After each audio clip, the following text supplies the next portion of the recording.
मीरा चरित सौभाग्य कुंवरी राणावत।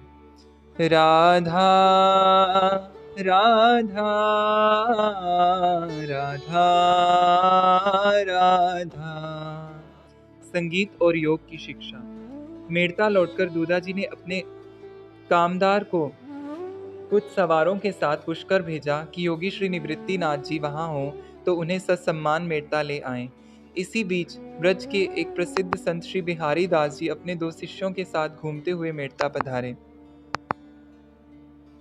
दूधाजी की प्रार्थना स्वीकार करके वे कुछ दिनों के लिए वहां ठहर गए। मार्गशीर्ष की पूर्णिमा को श्री चारभुजा नाथ के मंदिर में भजनों का आयोजन किया गया।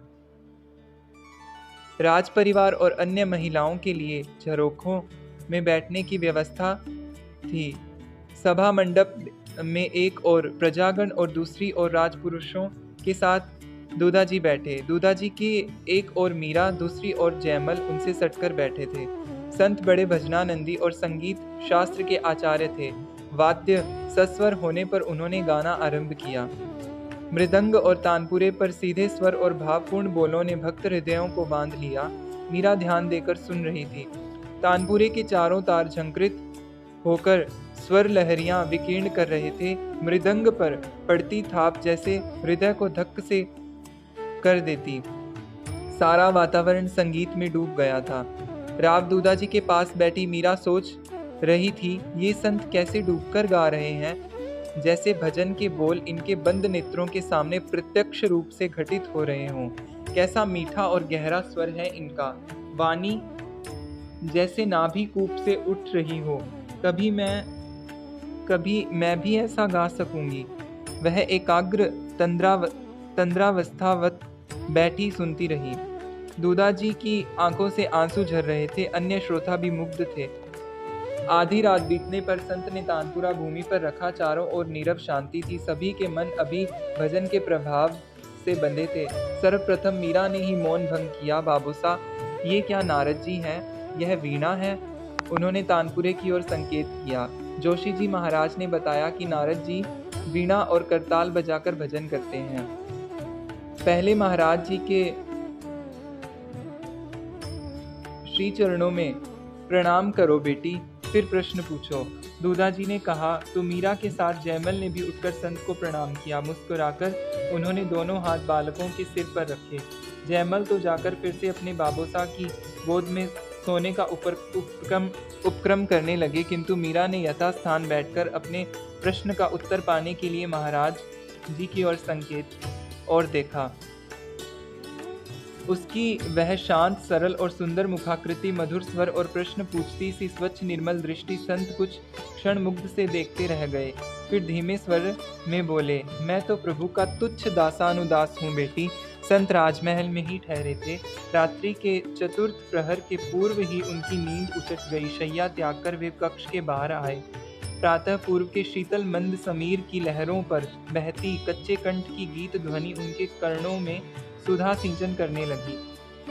आश्चर्य से वे एकाएक जड़ हो गए। वे मन ही मन सोच रहे थे, यह भजन जो मैंने रात्रि को मंदिर में गाया था, उसी स्वर ताल में इतने मधुर स्वर में कौन गा रहा है? दूधाजी भी संत के कक्ष का द्वार खुलने से और उनकी पदचाप सुनकर जाग गए। वे उठकर बाहर आए। प्रणाम करने पर महात्मा जी ने उनसे मन की बात कही। उन्होंने भी ध्यान देकर सुना। स्वर रनिवास की ओर से आ रहा था। वे पहचान गए। यह तो मीरा का स्वर है, उन्होंने कहा।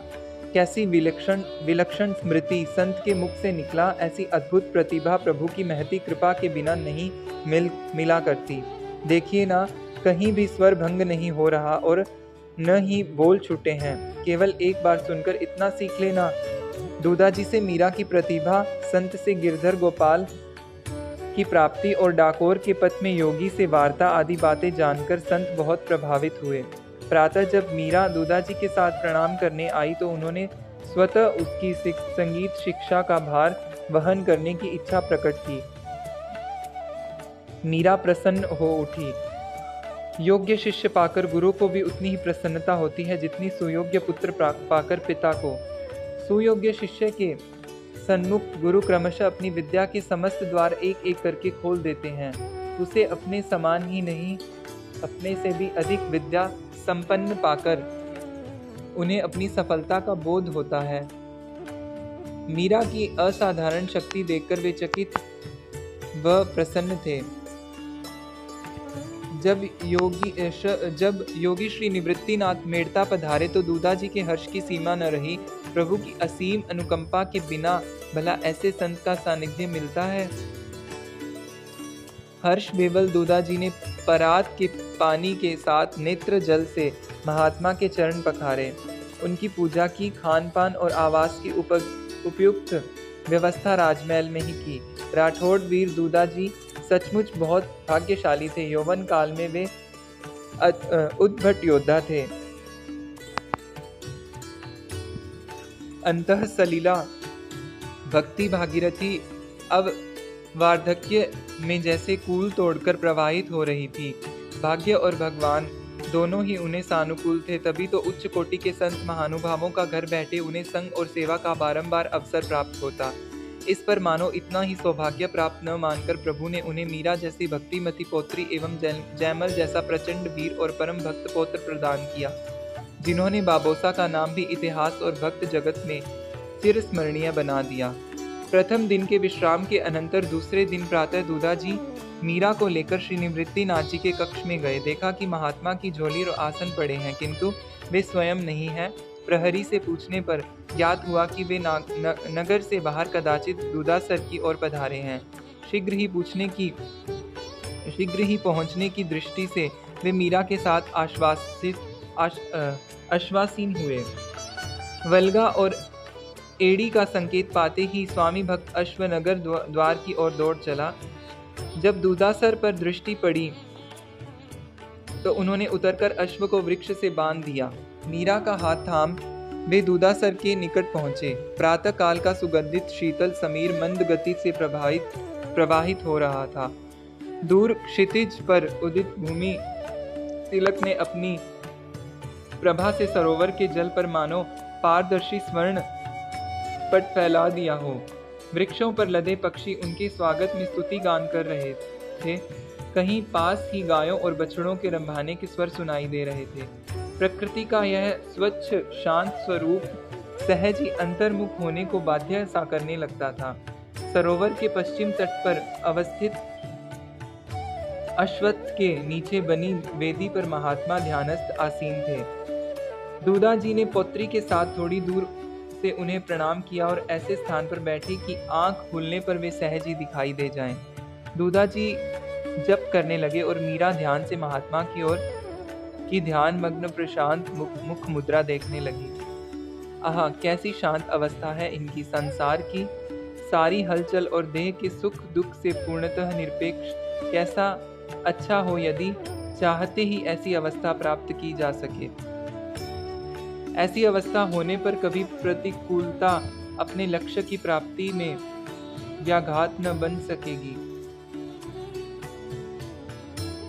महात्मा जी चैतन्य हो जाएं और बाबोसा आज्ञा दे तो वह उपाय अवश्य ही पूछूंगी, मीरा ने सोचा। उसी समय जय सच्चिदानंद कहते हुए महात्मा जी ने आंखें खोली। आसन छोड़कर उन्होंने पांव वेदी से नीचे लटका दिए। उनकी चेष्टा से लगा अभी उन्हें राजमहल पहुंचने की कोई शीघ्रता नहीं है। त्वरा पूर्वक दूधाजी उठे और उनके चरणों के समीप मस्तक रखा। दूधा राठौड़ प्रणत है प्रभु। मीरा ने भी पीछे से आकर उनका अनुसरण किया। मीरा मेड़तनी श्री चरणों में प्रणत है भगवन। महात्मा ने हाथ उठाकर 2 बार ओम का उच्चारण किया। उन्होंने संकेत से मीरा को समीप बुलाया।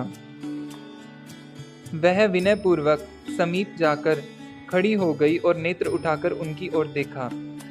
महात्मा ने उसे एक बार ऊपर से नीचे तक देखा। उनकी दृष्टि उसके नेत्रों की ओर गई। सरल ज्योतिपूर्ण उन नेत्रों को देखकर उनकी विचित्र स्थिति हो गई, मानो अद्वैताचार्य ने प्रथम बार निमाई को देखा अथवा जनक ने विश्वामित्र के साथ आए राम को देखा। उनके तपपूत निर्मल हृदय में वात्सल्य स्नेह का छोटा सा स्रोत फूट पड़ा। यद्यपि इन्होंने इससे पहले भी एक बार मीरा को देखा था, उस समय भी उन्हें यह साधारण नहीं लगी थी, फिर भी उनके शांत हृदय में स्नेह की कहीं कोई उर्मी नहीं उठी थी। अपने को संभालकर उन्होंने पूछा, कुछ कहना चाहती हो पुत्री? हुकुम। मीरा ने हाथ जोड़कर विनय युक्त स्वर में पूछा। अभी आंख बंद करके आप क्या सोच रहे थे? मैं तो भजन कर रहा था बेटी। आपके पास तो इकतारा, तानपुरा, करताल या मृदंग कुछ भी नहीं है, और न ही मुख से आप कुछ बोल या गा रहे थे। हमारे यहाँ पहुँचने का भी आपको ज्ञान न हुआ। बिना बोले और बिना वाद्यों के भी भजन क्या किया जा सकता है? आपके ठाकुर जी कहाँ हैं महाराज? आप उन्हें साथ नहीं रखते? मैंने तो सब संतों के साथ ठाकुर जी देखे हैं। बाबा बिहारी दास जी के भी ठाकुर जी हैं। मेरे ठाकुर जी मेरे भीतर ही रहते हैं, उन्हें कहीं से लाना अथवा ले जाना नहीं पड़ता। वह तो आपने बताया था पहले कि अंतर्यामी रूप से वह निर्गुण ब्रह्म है। क्या आप उन्हीं का भजन कर रहे थे? भजन तो भजन होता है बेटी, निर्गुण सगुण किसी का हो, ईश्वर का ही होता है। ऐसा भजन मुझे भी सिखा देंगे आप? गाकर भजन करना तो थोड़ा थोड़ा आ गया है मुझे। तनिक गाओ तो बेटी। आज्ञा पाकर मीरा ने भैरवी राग में पद गायन आरंभ किया। लय, राग की शुद्धता, स्वर की मधुरता और भावों की अभिव्यक्ति ने महात्मा को विदेह बना दिया। संगीत शास्त्र के रहस्य ज्ञात योगी श्री निवृत्तिनाथ जी के लिए मीरा के गुण योग्यता को जान लेना कठिन नहीं था। पद पूरा होने पर उन्होंने दूधा जी से मीरा के विषय में अनेक प्रश्न पूछे। दूधा जी जितना जानते थे उत्तर दिया। उस समय तक राजपुरोहित जी, संत श्री बिहारी दास जी और कई राजपुरुष आ गए थे। थोड़ी देर तक सत्संग होता रहा। अनुकूल वातावरण, दूधा जी का प्रेम, आतिथ्य और मीरा की असाधारण योग्यता देखकर श्री निवृत्तिनाथ जी ने मेड़ता में रहकर मीरा को योग की शिक्षा देना स्वीकार कर लिया। इससे सभी आनंदित हुए। बोलिए श्री मीराबाई सा की जय, श्री योगी श्री निवृत्तिनाथ जी महाराज की जय, श्री दूधा जी महाराज की जय, श्री बिहारी दास जी महाराज की जय, मीरा जी के अनन्य श्री गिरधर गोपाल जी की जय। जय जय श्री राधे राधा राधा राधा राधा। जय जय श्री राधे, जय जय श्री राधे, जय जय श्री राधे श्याम।